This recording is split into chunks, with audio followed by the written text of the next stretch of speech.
It's time for Stars on Sports, a podcast radio show dedicated to sharing stories about our athletic program at Lansing Community College. LCC Athletics has a strong tradition. 24 national championship wins. Over 170 All-Americans. 19 MCCAA All-Sports trophies.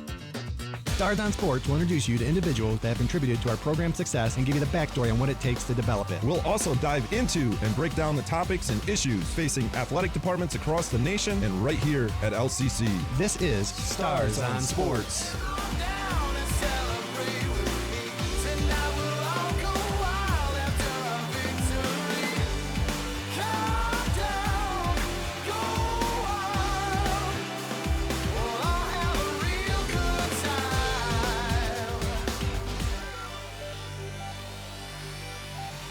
Hello and welcome to another episode of Stars on Sports. I'm joined today by our Assistant Athletic Director, Stephen Cutter, and our producer, Jereny Robinson. And gentlemen, as we record this podcast, we're heading into our summer, which doesn't really change much for us, but it also provides a time of reflection. And mainly what I want to talk about today is comparison, you know, whether it's to yesterday or last year or season, but you know, we're wrapping up another strong year for LCC Stars Athletics, and you know there were highs, and I don't even want to say lows, but things that we just thought would go differently. But you know, I have been at a tennis meet, high school tennis meet, the last couple days, over last week, and the third postseason at the high school level, and just the thing that stuck to me is just comparing yourself to what you did the day before, and it's hard in a postseason when more on the line where you lose and you can go home, but and you always have that tendency to compare yourself to the person, in this case across the net. But I really tried to emphasize, and it's just a message that we talk about all the time, is just be better yourself. Control what you can control, and that's what my advice. You can control your attitude and your effort. You can't control your opponent. And again, just being better, but we both know, and we've talked about a little bit before about the comparison theory on this podcast. But it's difficult in sports because we keep score, and we can see visible differences between teams or individuals, whether it's a team sport or individual sport, and we get caught up in looking at ourselves comparable to our opponent, when in the end the advice was just, did you do better than you did yesterday? Did you do better than you did the previous match or point? Because in my particular case, my daughter played two of the same opponents last week and this week, and our goal was, she beat one and lost to one, was to win more games against that. The other girl is better than you. You're not going to change much now. I mean, she tried different strategies each match that I liked, that her coach offered her to do, and they worked, but in the end it was still back to consistency, and the girl was better, but she won more games off her the second time, and I think that can be successful in that overall reflection of that season. Am I off here, or no? I agree. I mean, have you experienced it, or? Yes, I experienced getting beat by some really good people, and then I tell myself I'm going to keep on going until I'm able to beat you. Or you look at different ways you can improve, because you can literally say, oh, you're better than me, or you can say, what do I have to improve to get to that level? So it's a different mindset. And do you think we do that enough, Coach Cutter, in our business? Or because he's right on. When I looked up the comparison theory, it talks about jealousy and scorn, and are ways that where things start to go south for you. But if you use it at like motivation or gratitude, that can be a positive way to get better. I think that progress is the most important thing, and I believe that ease is a greater threat to progress than hardships are. And so when you're using comparison theory, you can use it in a lot of good ways too. And if maybe today or yesterday was not as good as the day before, or the match, or the, whatever it might be, that's where you can really gain a lot more progress than you can when you're having the success. And so I think it's kind of a double-edged sword, you know, and it's okay to not necessarily make that progress, to take some steps back, to look and see that you were in one spot 6 weeks ago or 6 months ago or 1 year ago, and you're not quite in the same spot now, but that can also be a driver to push you forward. And a lot of times if you're just sailing right along and everything's nice and easy and sunny and 75, progress really seems to stall out with people. They get complacent, and complacency is a large thing in our society. And with the complacency, then the growth starts stalling out. And so the things that don't necessarily go your way, that they, you know, those things where you're frustrated because, you know, maybe you've gotten beat by somebody, or that person's better than you, or things like that, those can be really good drivers to progress down the road. And that's where like consistency and discipline really come into helping with those things and helping you get better on the journey of life and the journey in sports.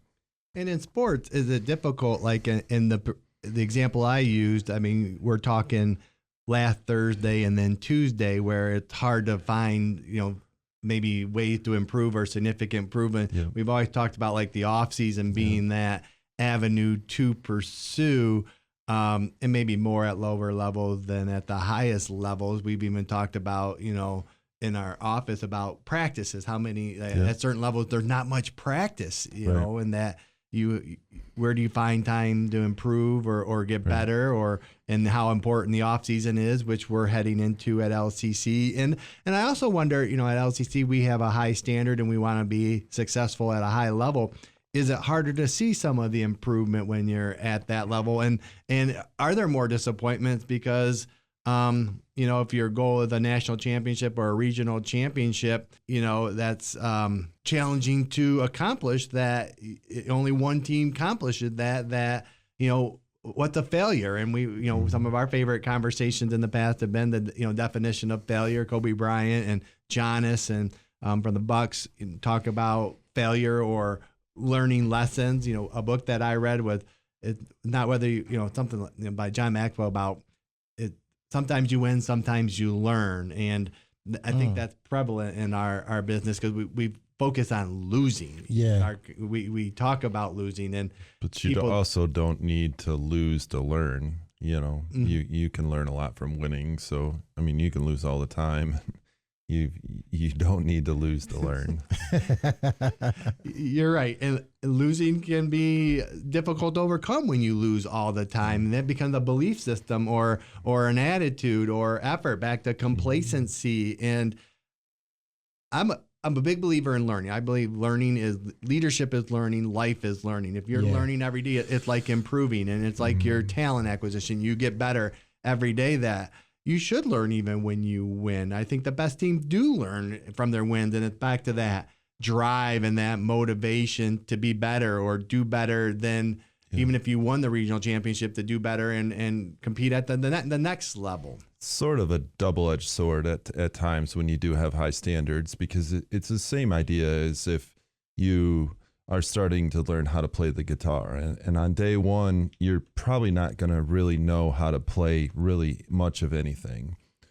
But if you put 100 days into it, by the time those 100 days are up, you're going to be okay at playing maybe a song. Right.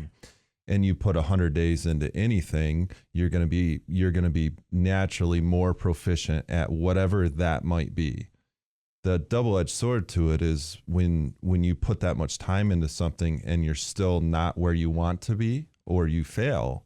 My golf game. It hurts or is frustrating a lot more than if you've only put 1 day in it. It's not nearly as frustrating because you're like, I haven't put the time in. Yeah, I mean, subconsciously, you just know, like, I didn't put the time in. And we see that a lot in sports and education, where I didn't try hard, so that's why I didn't get an A in the class, or that's why I didn't do well in baseball this year, because they're afraid of success to a certain extent. That, like you said, the more you put in, the more invested you become. The more joy you get out of it, but on the other side of it, the more it hurts. Yeah.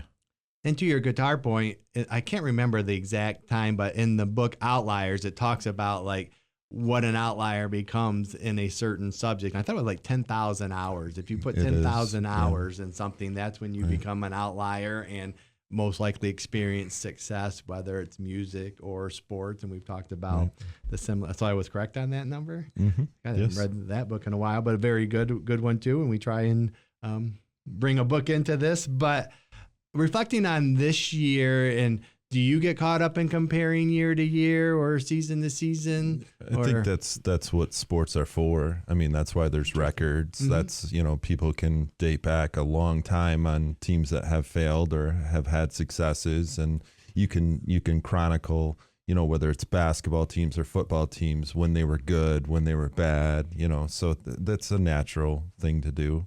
And then for us, it's even, we compare our GPAs from previous years and other factors too. Number of classes failed. There's a lot of data in sport that we can grab to. And the interesting thing to me is what's our emphasis, what's our priority. It'll be different for the three of us in this podcast. Like, well, maybe it's GPA, maybe it's failures, maybe it's classes. I track what classes we fail more than once, or the same on the field. Like, you might look at batting average, I might look at pitching, you might look at fielding, and just there's different emphasis for people that you can grab anything you want to kind of make your argument in sports. And that's one of the good discussions that we can have. And when I think about being better, back to your point of complacency or dissatisfaction, a lot of focus on the transfer portal nowadays and how people always, the phrase that comes up a lot in sports is grass is greener on the other side. And, it's the portal's crazy at this point. In the baseball world, it'll open on June 3rd. And I mean, there's so many kids that are already, announcing that they're going into it. It's completely changed. If you didn't get the playing time you wanted, or it's not the right fit, or, maybe you think you can play at a greener grassed place, then, I mean, it's just really changed everything. And certainly I've said for a couple years now, it's hurting high school age kids in their recruiting processes. Well, it is, because there's experience out there. And even now, the biggest variable I've seen in the transfer portal that I wasn't sure people realized is those people betting on themselves that they can do better. I think most thought it'd be the people that wasn't a good fit or didn't get the playing time that they wanted. But now we're seeing some of the best athletes at certain levels be able to play themselves into that next level, which is good for them.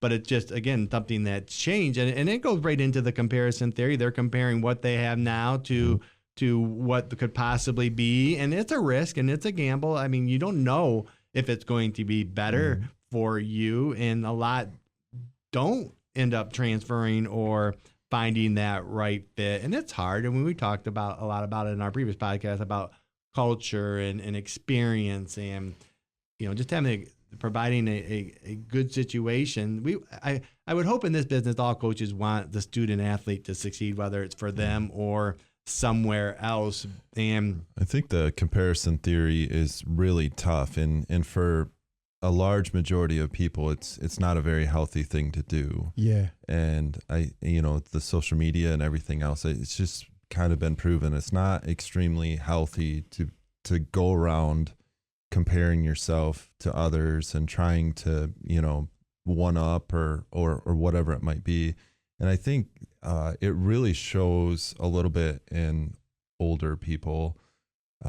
If you spend time watching people and listening to people instead of talking, and hoping they listen to you, but if you spend time paying attention, if you've ever watched, older people, a lot of times they're not wearing high heels, and they don't necessarily have their nails painted, and the hair's not always just perfect.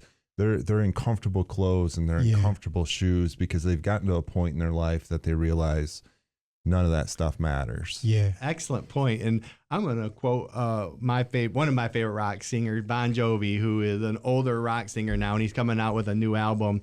And he just made this comment, which stuck with me too. Like, he was a popular rock star throughout his career and had all thing going for him, the looks, the voice, the songs. And he talks about like each stage, like, and the last two I remember was like in his 50s, the man who he thought he'd become, and now he's in the 60s, he's the man he ought to be or something. And that's to the point that you finally get comfortable in your own skin to a point where you comfort or family become that, you know, you've tried everything, you've done everything, and now you are who you are. And I don't think you stop learning or growing or being better. I mean, obviously he's, you know, still working on putting out music and such, but I think that's true. You're focusing on what's truly important. And I think that's true even in sports, even throughout that season. I mean, the beginning of the season, I've talked about how exciting the beginning of seasons are for me because there's hope and you're 0-0 and you have these high goals. And that first part of the season, you're figuring things out. And then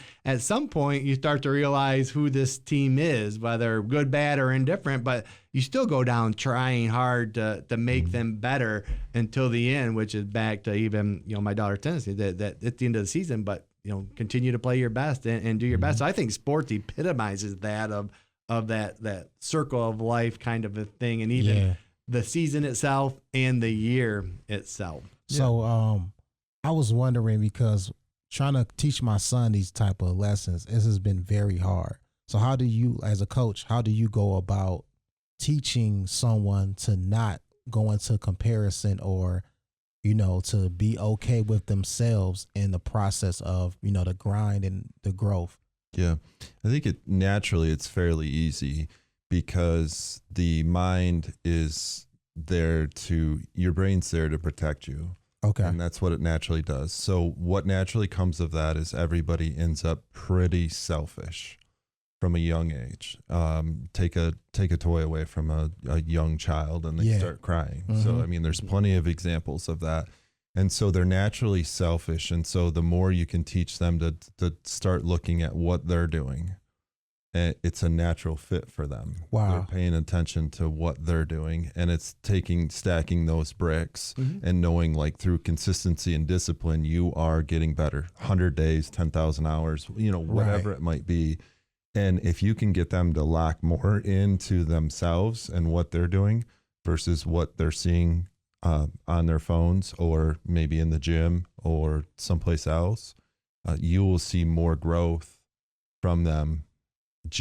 And it's a supernatural thing because it's just embedded in them. I feel like too much we try to pull that out and take that away, and as soon as we pull that piece out and away from them, then their eyes are wide open and they're seeing what everybody else is doing, and they're like, I'm not tall enough, I'm not fast enough, I'm not big enough, you know, whatever it might be. And then that's a really slippery slope, because then that starts affecting how they perceive themselves. And pretty soon they put themselves in a box and they start saying things like, I'm not, and anything really is possible. Yeah. And I think you're right on. And I think we've talked about it too, is comparing yourself to your own standard, not the other team. And I think it's getting harder with ESPN showing highlights, and not just ESPN, and then social media. Because another thing I learned in researching about the comparison theory is there's personal comparison, there's the social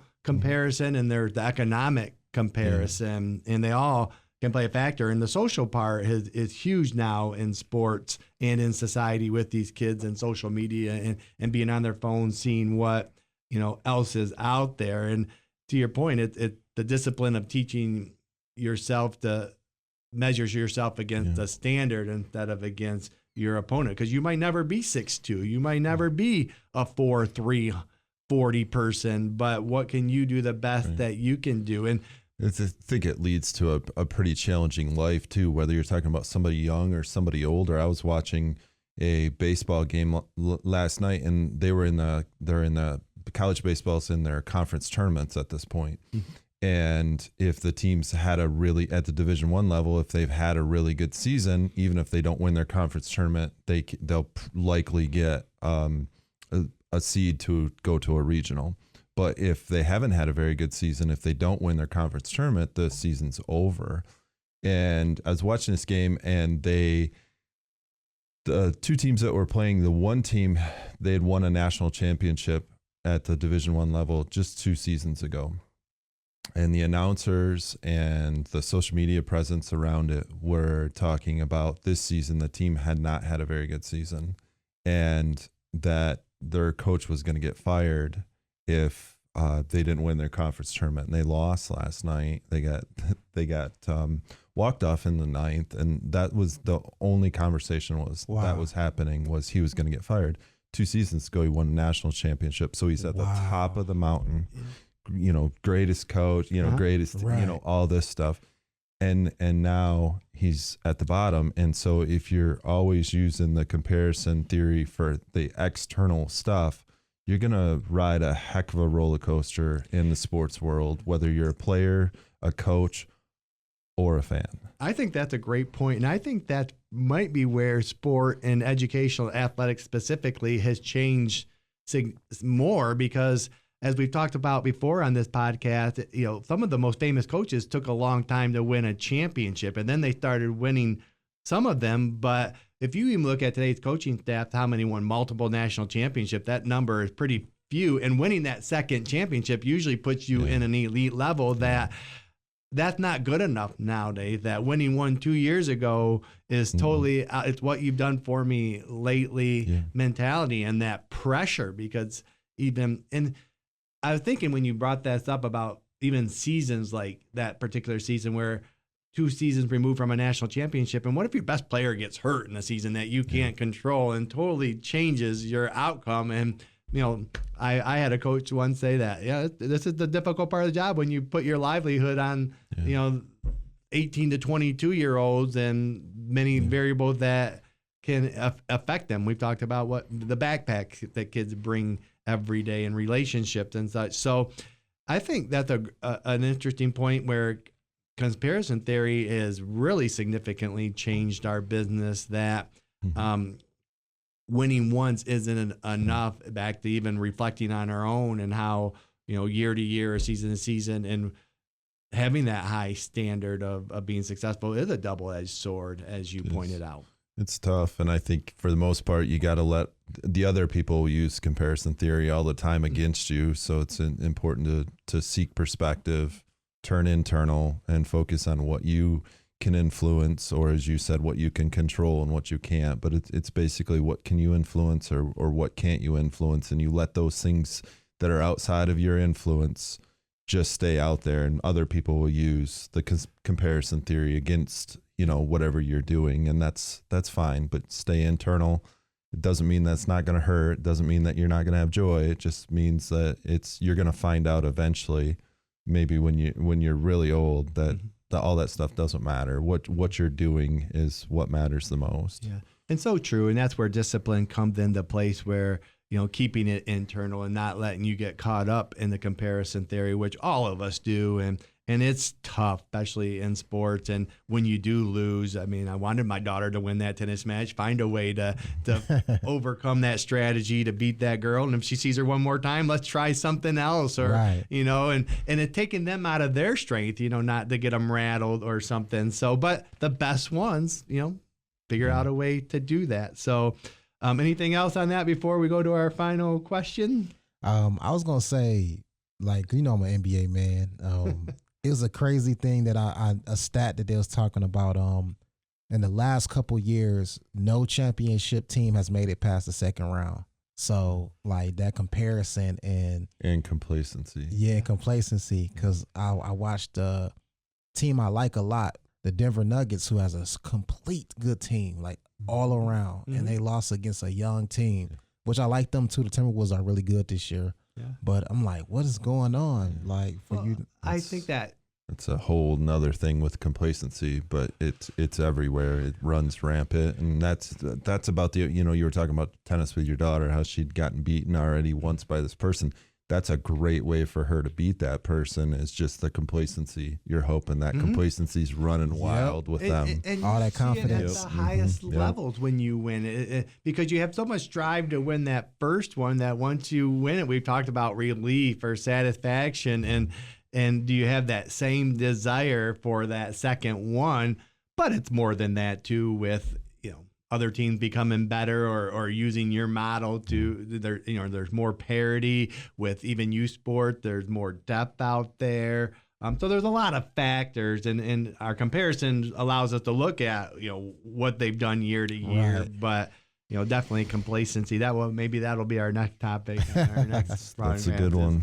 Is complacency. What's But, okay. your final question? Okay, I have two because I feel bad because after our last podcast, we were going to talk about like walkout song. What would be your walkout song? Mm-hmm. But I've been listening to this podcast from ESPN, and they keep honing on your favorite condiment. What's your favorite condiment? And therefore, they choose from is they only use 3: salsa, hummus, or guacamole. But they don't like cheese. But I like cheese, and one of my go-to snacks is nachos, like cheese and chips. Ooh, so that's a good one. I don't like hummus or guacamole. So for me, it's easily cheese or salsa. But I thought it was an interesting discussion. So what do you guys got for me on those condiments? So what's the you The got 4 are hummus, guacamole, cheese, or salsa. Ooh, cheese is so as I get better of my health, cheese is a lover, but it's not as good for you. But That's what they say. yeah, that's what they say. That's why I like it. Yeah. So if I was to choose, I have to go with cheese. Cheese is just- Do you like hummus? Hummus is fire.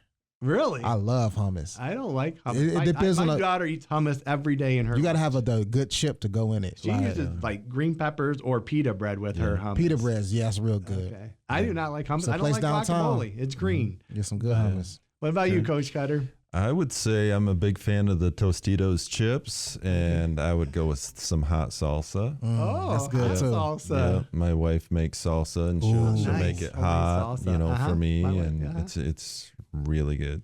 You know, Do you like hummus? No, Do you like guacamole? no. I knew we if a had. random mason jar of spicy salsa just happened to show up in my I like office, a little bite to You- the salsa. you would I'm like not that. I'm Okay. not I a love tomato hot guy. salsa. I had a Yeah. good friend, Jesus, who his sister made some real good salsa. Yeah.